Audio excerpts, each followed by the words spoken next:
Welcome to Let the Adventure Begin. I'm your host, Josh Wood. Today we are with Alison Baxley, who moved with her family to Cascais, Portugal in 2021. She is the creator of Renovating Life, which you can find at renovatinglife.com. So without further ado, welcome to Let the Adventure Begin, Alison. Hello, I'm so happy to be here. Thanks for coming. Very interested in our first Portugal interview. It's going to be really exciting. Such a popular place. So many expats love it. So this is going to be great. It is becoming more and more popular, that's for sure. It's been fun, over the course of the last several years, just because of what we do with Expat Exchange. We've really watched it slowly ramp up over time, and it's really hitting its stride now. It's going to be interesting to see how it all gets managed and what happens over time. Okay, so can you just start by sharing a little bit about your background before you moved to Portugal? Yeah, of course. So my husband and I have two young children. My daughter just turned 7 and my son will turn 4 in March. So we were living in New York. Both my kids were born in New York. We'd been in New York for about 12 years at the time that we moved to Portugal. He works in the film industry doing accounting, and I worked in the advertising industry, had been freelance for many, many years and enjoyed that. And then we decided that we had worked abroad a few times, my husband had, and Okay. I sort of trailed along. And we had not had those opportunities since we had had kids. So it'd been about 5.5, 6 years since we'd had an opportunity to go work abroad. And he got a job offer we were supposed to go to London for 1 year, and then they moved the production to Budapest. And we thought, oh, Budapest, that's a little, more outside of our comfort zone. But, the point was to get the kids in a different environment and just expose them to different parts of the world. So we thought, okay, yeah, that sounds cool. And then the pandemic hit and we Oh, didn't get geez. Yeah. to do any of that. So, during quarantines and lots of time in our small New York apartment, having some conversations, just thinking to ourselves, okay, what are we going to do? Are we going to stay in this New York apartment, in the city that's sort of closed down? And how long is it going to take for the world to get back up and running? And essentially just decided, let's not wait. Let's just figure out a way to move on our own. So rather than wait for another job opportunity that could allow us to make that move, we just thought, well, why don't we pick a place and go? And in about a 5-minute conversation, we chose Portugal. Wow, that quickly. Yeah, I mean, we had visited several times for Okay, there you go. vacations. I know there are a lot of people who decide to move to Portugal without ever having visited or really knowing anything about the country, the people, the culture, which to each their own. I mean, that takes a lot of guts to do that. But we did have a bit of a background on the country. We had always loved it. And anytime people would say, what's your favorite place that you've ever been? And Portugal was always, number one, number two. We just really, really fell in love with it. After, throwing out a few ideas, Australia, New Zealand, and then my husband reminded me that they have giant snakes and spiders and things like that. I said, okay, let's rethink that. And also it just being so far away from the US. He said, what about Portugal? We've always loved it. And then that was kind of it. And then, okay, that sounds pretty typical for people that if they've been exposed to Portugal and they get a chance to move, it's like, it ends up being the first choice real quickly. Like you're saying, a 5-minute conversation, there you go, we're off to Portugal. But how did you decide on Cascais? Am I saying that right? I always, hear people say a little bit different. So how would you say it? I guess it depends on if you're asking a native Portuguese person or a Brazilian person. I find that they do pronounce them differently. Okay. I think technically it's Cascais with two Mm-hmm. zhuzhes. I hear also Cascais with more Mm-hmm. of a Z kind of ending. But yeah, either of those is close enough. There's Lisbon, Porto, different options. How did you Yes. land in And Cascais? there's so many, even outside of the typical landing Mm-hmm. spot. So for us, I found making the decision really hinged on where the kids were going to go to school and Mm-hmm. kind of how far we wanted to stray away from Lisbon. Because we had only ever visited, sorry, I take that back. We had only ever stayed in Lisbon as a family. But when I came with some girlfriends before that on a different trip, I had started off in Porto and then we did a road trip all the way down to Lisbon. So I had been exposed to a little bit more. My husband really had only seen Lisbon and neither of us had seen Cascais. So that was sort of our gutsy move, was choosing to Hmm. live in a town that we really knew nothing about. Just due to the sheer popularity of it amongst not only expats, but locals as well. If you look online, it's just kind of the darling coastal city of Portugal. And so that played a big part in it. And it is quite touristy. So that was a little bit scary to me just because I grew up in a small coastal touristy town and I wasn't sure if that was what I was looking for, if I wanted it Hmm. to be a bit more authentic feeling. But when it came down to looking for schools for the kids, we were hoping to get them into international school. And those are pretty heavily bunched up around sort of the major urban hubs. Porto has several, Lisbon has several, the Algarve has a few sort of spotted along the coastline, but Cascais has, for such a small area, I guess, a pretty dense population of international school options. So that sort of triggered us to put that on the top of the list. And then after figuring out which school we wanted them to go to, it happened to be in Cascais. We had looked at a few around the outskirts of Lisbon and down in the Algarve, but ultimately the school we loved the most was here. So we said, nothing's permanent. It's all temporary, right? So let's go give it a try. That's And we great. love it. Yeah, we love it here. It's funny how after years of, we both were high school sweethearts and we both grew up in a small fishing village town, very touristy on the Gulf Coast of Texas, What super town? Do you tiny. mind me asking what town was it? Rockport, Texas. It's Okay. just north of Corpus Christi. Hmm. So, and we both grew up there, graduated high school, off to college. And then from there, during college, we did study abroad together in London. We traveled, came back to graduate, and then moved to Chicago, then back to Austin, and then to New York. And then while we were in New York, we did some work abroad, as I previously mentioned, in London, Berlin, and Iceland. So we've been kind of all over, quote unquote, escaped our small hometown, right? And then Yes. we ultimately ended up in a very Portuguese version of our hometown, and we love it. It's kind of like we're back to our roots, but just like the Portuguese parallel universe. The Portuguese version of it. I love it. That's great. And you hear that a lot about the international schools, right? That as parents with young kids, that's got to be foremost on your mind. Yeah, and I think you have to make one of two decisions. I'm going to choose where to live and then find a school nearby, or I'm going to look at where the schools are located and let that guide where I plan to live. And we chose the school option first, but the other way around is just as viable. It really just depends on, what your priorities are. And the location. I mean, there's definitely locations out there where if you don't choose the school first, then you're going to be out of luck. But there are a lot of places where you can make it work either way. It certainly has worked It for. really depends on how gung ho you are about the international school scene. So if Hmm. you are willing to go into the public school, which a lot of families do, especially with the younger kids, because they pick up on the language so much faster. Right. Um, if you're okay, sort of tossing them in that fire and saying, "Hey, just figure it out. You're gonna learn." You could live anywhere because obviously there's public schools everywhere. It's really, I guess, if you're looking for an English language, supported at least Hmm. environment. The school that we chose is bilingual school, which we love because it's a bit more immersive when it comes to the language, but there is plenty of English language support.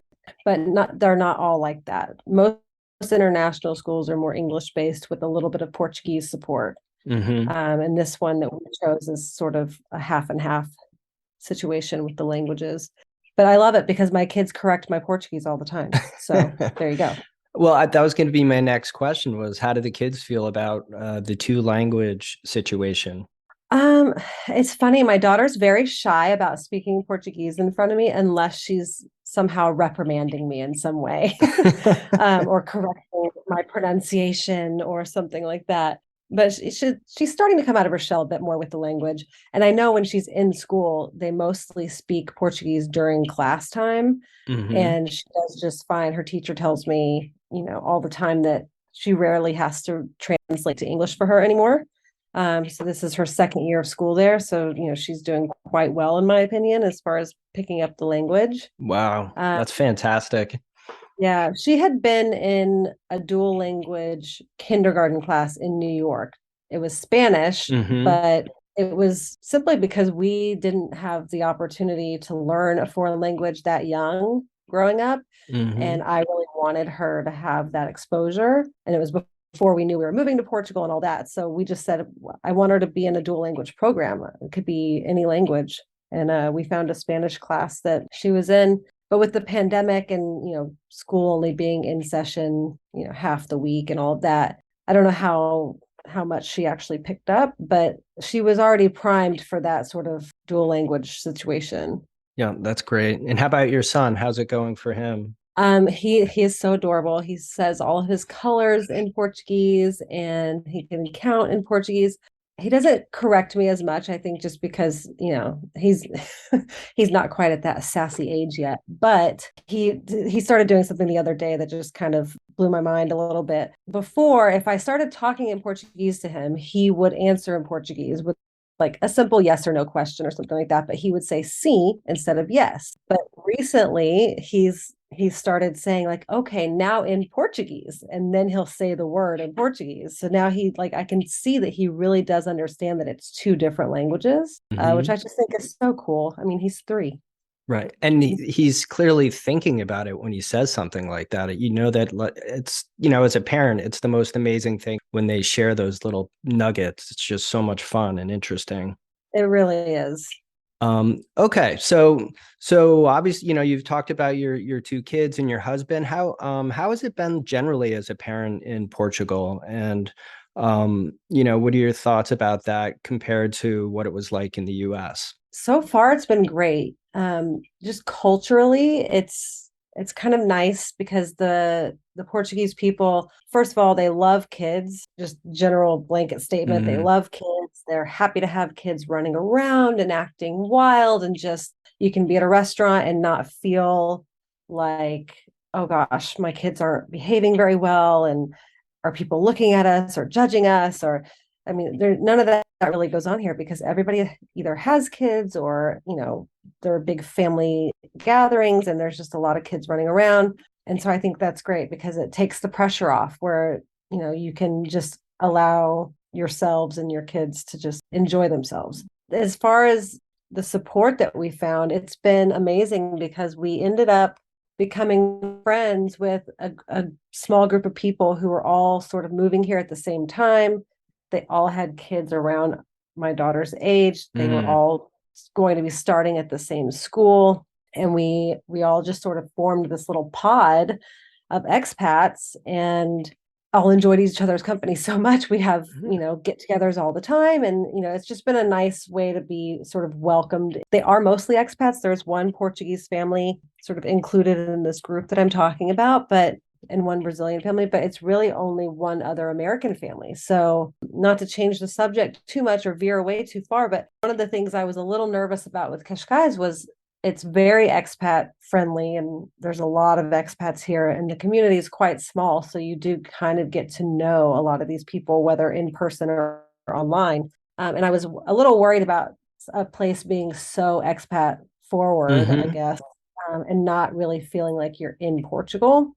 And I would say I shouldn't have worried so much about that. I really love having a lot of expats around because I think in my head, I was thinking expats were going to be American or British. And our group of friends, there's really one other American family, and then there's Argentinians, Venezuelans, Canadians, I mean, Brazilians, there's one Portuguese family, like I said, a lot of them are expats, all but one family. And yet they're all from all over. And I love that because it feels like not only are we getting to immerse ourselves in the Portuguese culture, but we're also getting to learn about so many other cultures just by being around these people. Yeah, it's amazing how this is such a regular theme that comes up. Like people, when they move abroad, they have this preconceived notion or an idea of what they want or what they're concerned about. They want to go and experience the culture immediately, or if they want to settle in with a group of expats. It sounds like it just kind of worked itself out for you.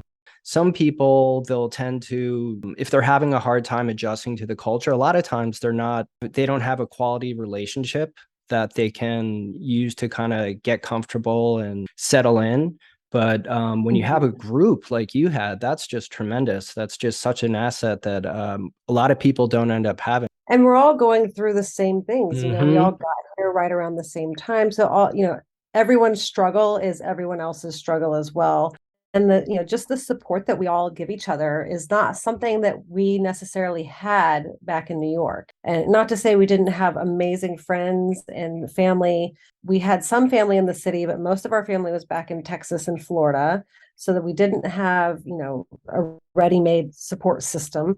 We had some amazing friends, but between people either moving out of the city or starting their own families, or maybe not having families and not being able to support the family dynamic, I guess here the support system is better, which is not something I expected at all. It's amazing, and it just really reaffirms to us that we're in the right place for now. Hmm. Because it wasn't something that we were looking for necessarily, because we didn't have it to begin with, this sort of support cushion and help system around us. So it wasn't like we were leaving grandma and grandpa who babysit for us all the time and help us. Right. And we didn't have that to begin with, so we didn't expect it to be here either. But we have, if someone's sick, you can count on someone in the WhatsApp group to say, can I bring you anything? Do you need help? Do you want me to pick up the kids from school? I mean, it's incredible. Do you feel like sometimes it's like a therapy group where you're kind of like supporting each other and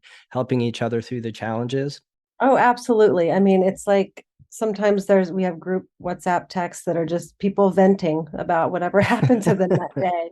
However many emails and calls they made to try to get something done and it didn't happen. And yeah, we're all there for each other. That's great. So you talked a little bit about the Portuguese culture and the people and that, how they're family oriented and they love kids. What are some other observations you've made about the Portuguese culture generally? They're just so warm and welcoming. When you think of people moving into your space and taking the space around you who are not Portuguese, right? Like there's the idea, like if you think about other countries who are not too far from us here, who may not be so welcoming to expats Hmm. and immigrants and digital nomads and things like that.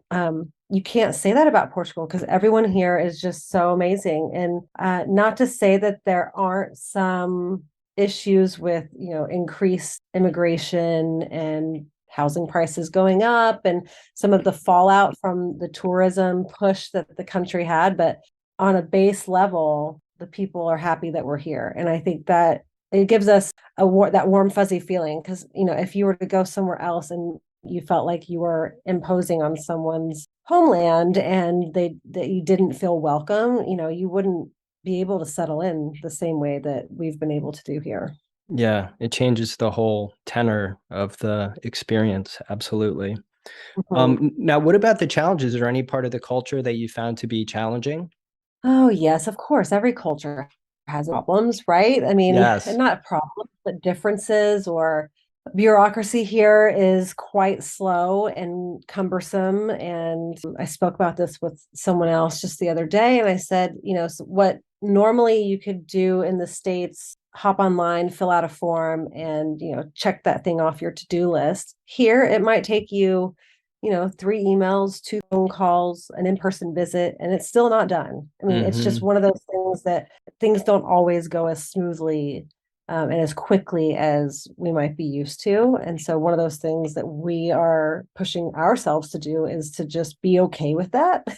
it's not like that was a surprise to us. So Hmm. it's not really worth getting frustrated or upset about. If it's going to ruin your day, then maybe it's something that's not as important as it, or you're giving something more importance than it really needs to have. Because at the end of the day, we're all here and we're just trying to make our best life here. And, a little paperwork never really hurt anybody, did it? No, no, it's, you're weighing the benefits against the challenges, right? And it sounds Yeah, like the benefits are winning that battle by a long shot. So, exactly.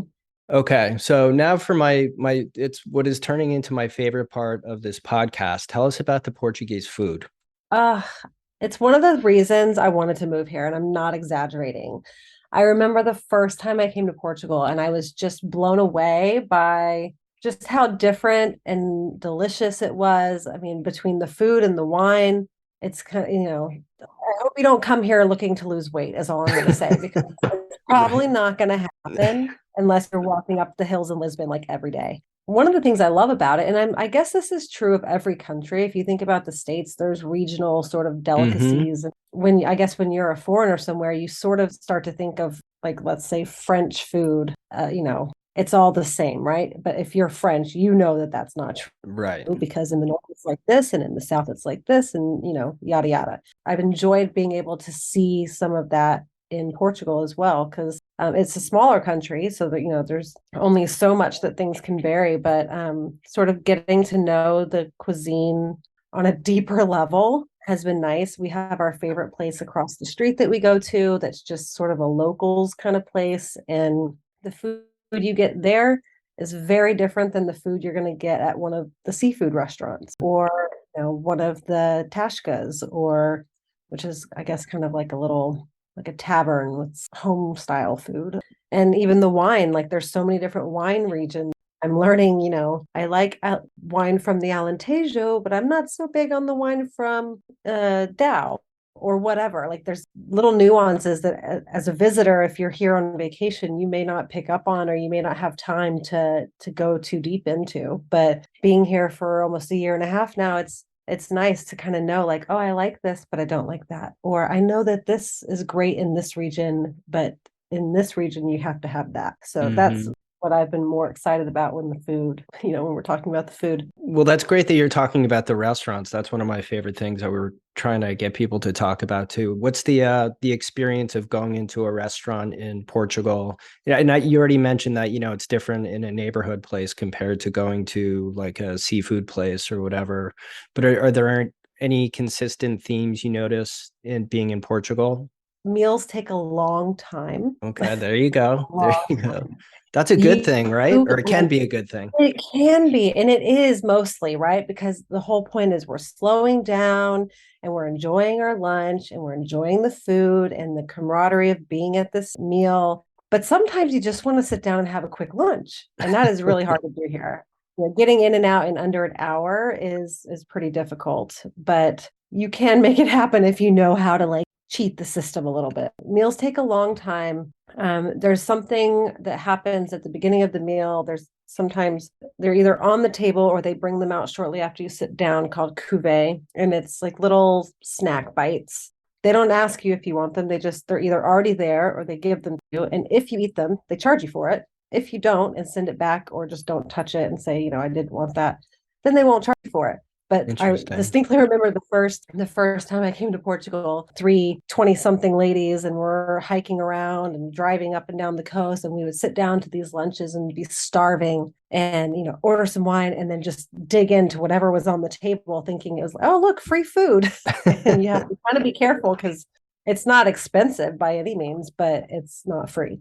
And That's one of great. the, Go if I ahead. may, I Yes. was just going to say, one of the things I love about the restaurant scene here is you can literally have any type of dining experience you're looking for, whether that is a €5 cup of soup and half a sandwich, or a 5-star white tablecloth service Michelin star restaurant. And those are everywhere as well. So there really is a range. So if you're feeling, you want to keep it on a budget one night, you can do that. And if you're ready to splurge and have some kind of amazing culinary experience, you can do that too. And I think, when people say Portugal is cheap, it is. It's cheaper than a lot of places, but you can have that range of experiences depending on what your budget allows for and also what you're looking for.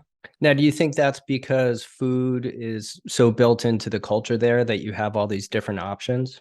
I think what's happened over the last maybe 10 years or so is that the food scene has exploded here a little bit in the ways that it did, like in other countries and other urban places beforehand. Mm-hmm. So a five-star dining experience probably was fewer and further between 10 years ago than it is now, or just somewhere that's more plant and vegetarian forward, or a rooftop brunch spot. Those are all places you can find, but 10 years ago, maybe not.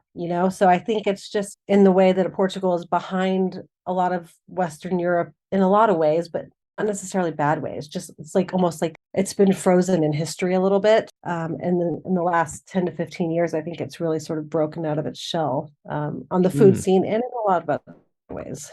Interesting. So your website, the blog that you started, renovatinglife.com, tell us a little bit about that. I came from the advertising industry and had worked freelance for years, and I'd actually come from the design side. And my husband always said, like, if you wanted to just start your own website, you could always do like a travel blog, or like let's figure out how we can travel with the family and like make that into a website. And so it always sort of been in the back of my head, but more less as a business venture and more just as a fun passion project or a way to Mm-hmm. keep our family updated with what we're up to. And while we were planning our move, the freelance gig that I was on at the time ended. I thought, well, I better get started on this if I'm going to do it, because I'm going to get another job soon, and then I won't have time, and we're planning the move and everything. So I said, okay, I'll just jump into it, and I kind of fell in love with it. I'm not a writer by trade. I do love to write, obviously, or else I wouldn't be a blogger. But Yep. I had never thought of it as like my strong suit. I'd always been on the art side of things. So Mm-hmm. I've loved sort of exploring my voice and figuring out what is it that I'm passionate about writing about? What kind of information do I want to share? And ultimately, whenever I was trying to understand how to apply for the visa and how to do all the things necessary to move to Portugal, it was really hard for me to find quality information in one place. It was sort of scattered all around and hidden behind, pay for this service and we can help you do it, that kind of stuff. So I thought, if I'm having a hard time finding this information, I'm sure thousands of other people are as well. So I just decided to start this site and see where it went. And yeah, I'm loving it so far. I love the idea of helping people. I think that was not what I set out to do initially. Like I said, it was a little bit more of like, oh, let's keep everybody updated with what's going on with our move. And then it turned Mm-hmm. into, I think people really need this information. I'm going to give it to them. And now I'm trying to expand into sort of the travel section. So it started out as information about how to move to Portugal, which I am still adding more content about that as well. But then I have the other section, which is life in Portugal.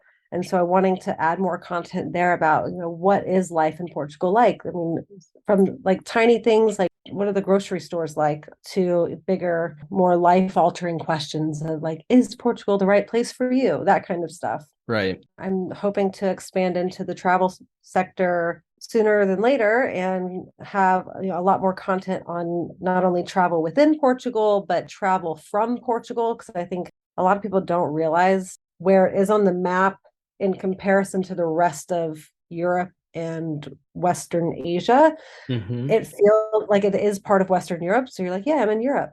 But it's kind of far from those places. Like, I mean, you would think that a flight to, let's say, Barcelona would take 2 hours. It feels like it's right there, but it's not necessarily. So hoping to enlighten my audience a little bit as far as travel within Portugal, but also what it's like to live in Portugal and be a traveler, and how does being in Portugal affect how we travel.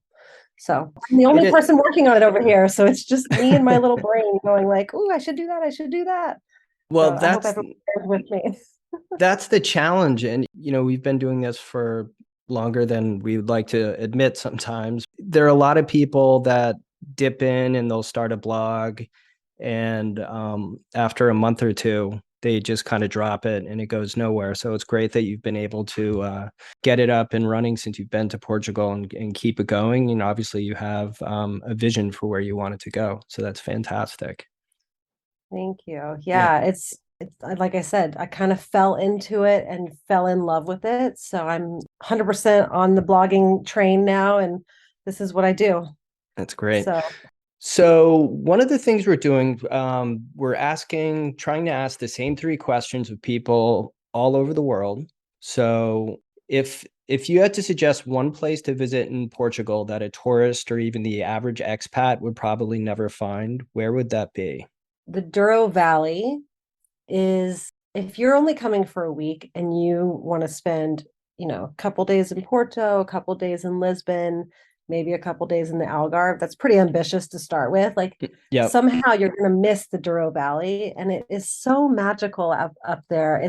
The landscapes are just mind blowing. We have a friend who has a vacation home up there that we rented late last year, or no, early this year. And we didn't go anywhere. We just stayed at this house and just looked out at the river and the wineries up on the hill with the grapes and everything. It's amazing. So I would say, like, if you're coming to Portugal and you want to see something that you can't really see anywhere else, I think you have to try to make it to the Douro Valley.